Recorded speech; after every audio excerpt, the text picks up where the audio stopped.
The last stop on my manifest was printed in a font slightly different from all the others.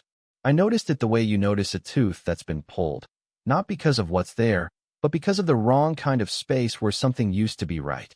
The address read, 4, Sallow Lane, Drenfield. Recipient, oh, Harlow. And the thing is, Drenfield doesn't have a Sallow Lane. I know this because Drenfield is the town I grew up in. I know every road, every cul-de-sac, every gravel track that dead ends into a farmer's field. I had ridden my bike across every corner of that place for 18 years. Sallow Lane did not exist, but the scanner confirmed it. The package was real, the address was real, and my route wasn't complete until I delivered it. It was a Tuesday in late November, the kind of night where the cold feels intentional, like the dark is leaning in. I was 3 hours into a solo overnight run for Harlow Logistics, which was a small regional courier company operating out of a converted grain depot on the edge of town. I'd been with them 8 months. The pay was decent, the routes were quiet, and my supervisor, a compact woman named Renata, had always struck me as the most no-nonsense person I'd ever met. She'd handed me the manifest herself that evening without looking up from her desk. Said it was a standard rural loop. Said the last package was priority, time-sensitive, had to be delivered before 4 in the morning. She used the word sensitive twice. I remember thinking that was odd. Renata never repeated herself. My van smelled like cardboard and pine air freshener, and the heater made a low ticking sound the whole drive, like a clock running slightly too fast. I finished the rest of my stops by 11:30. A pharmacy restocking run, 2 residential parcels, a crate of archived files for a solicitor's office that had someone waiting at the door in a bathrobe who signed without making eye contact. Normal enough. Then I sat in the van at the edge of Drenfield's main road and pulled up the address on my phone's GPS. I typed in 4, Sallow Lane 3 times. Each time, the app returned the same result. No results found. I tried 2 other map services. Same thing. I called the depot. The line rang 9 times before Renata picked up, and her voice was flat in a way that made the hairs on my arm rise under my jacket. She said to follow the scanner's built-in nav said it had a more complete data set than commercial apps. She said, and I remember this precisely, the scanner knows where it needs to go. Then she hung up. I sat there for a moment listening to that ticking heater. Then I turned on the scanner's navigation. The scanner took me east, out past the Drenfield boundary sign and down a road I half remembered as a teenager, Old Fen Road, which ran alongside a stretch of boggy woodland that locals called the Soak. As kids we'd been told to stay out of the Soak because the ground was unstable, sinkholes hidden under a layer of wet moss and leaf litter. The road narrowed. The tarmac gave way to packed gravel, then to something that was barely a track, 2 ruts worn by old tires with overgrown grass rising up the center. My headlights caught the tree line pressing in on both sides, branches interlocking overhead like fingers. And then the scanner chimed, that cheerful 2-tone sound it made at every stop, and on the small screen it read, destination reached. I looked up through the windshield. There was a house, a large Victorian-era house, set back from the track, half swallowed by ivy and silver birch saplings that had pushed up through what was once a gravel forecourt. Every window was dark, but the structure was solid.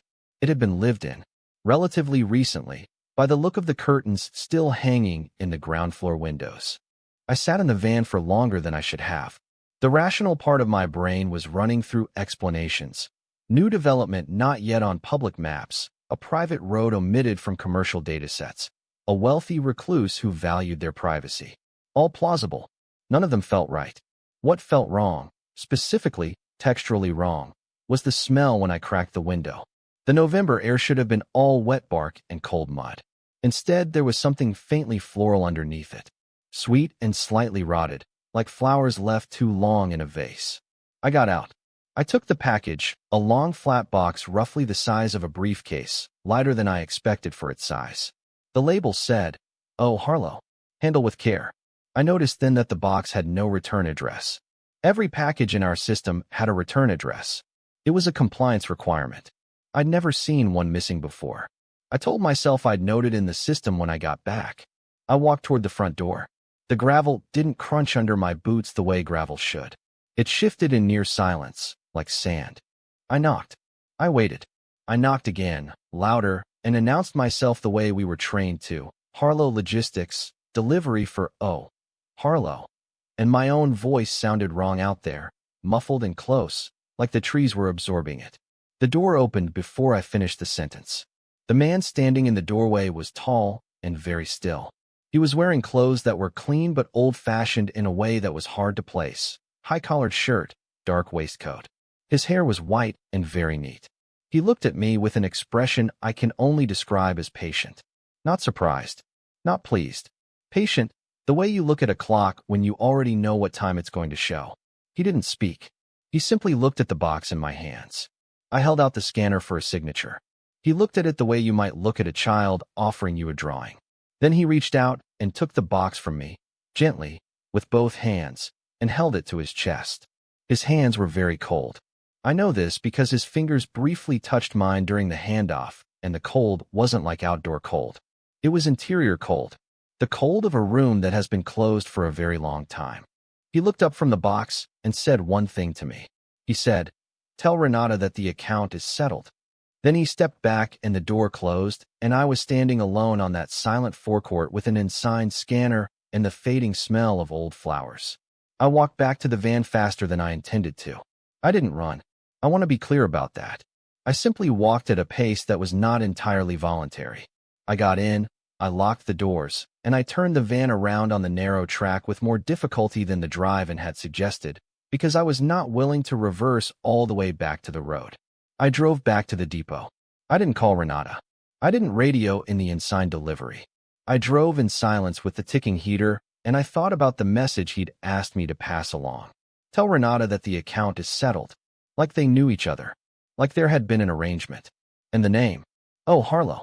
The company was called Harlow Logistics. I had worked there for 8 months, and it had never once occurred to me to wonder who Harlow was. Renata was at her desk when I came in, at nearly 2 in the morning. In the same position I'd left her, as if she hadn't moved at all. I gave her the unsigned scanner. I said nothing. She looked at the screen, at the unsigned delivery confirmation, and something passed across her face that I had never seen there before. Relief. Raw, exhausted, years-deep relief. She set the scanner down carefully, and she said, quietly, almost to herself, "Good. That's the last of them." I asked her what that meant. She looked at me for a long moment. And then she said the company had been founded 40 years ago under a contract. A very old contract. She said, the kind you don't draw up with a solicitor. The kind that accumulates interest. She said the address existed because it had always existed, just not on any map they were permitted to make. She said, Harlow was the original creditor, and that the package I'd delivered, the flat box with no return address, contained the deed to the depot, the lorries, the routes, every physical asset of the company, signed back over. She said she'd been making payments for 11 years. Smaller deliveries, she called them. I asked her what was in the smaller ones. She didn't answer that. She just picked up her coat from the back of her chair, turned off her desk lamp, and said she'd post my final paycheck. I handed in my scanner. I walked out into the car park. The night smelled like cold and wet tarmac and nothing else. And I stood there for a while thinking about the very first thing I had noticed about that manifest. The font that was slightly different from the others. It wasn't a different font at all, I realized. It was older. The same typeface, just worn. Like it had been printed and reprinted, over and over, on 11 years' worth of manifests, waiting for someone to finally make the last delivery.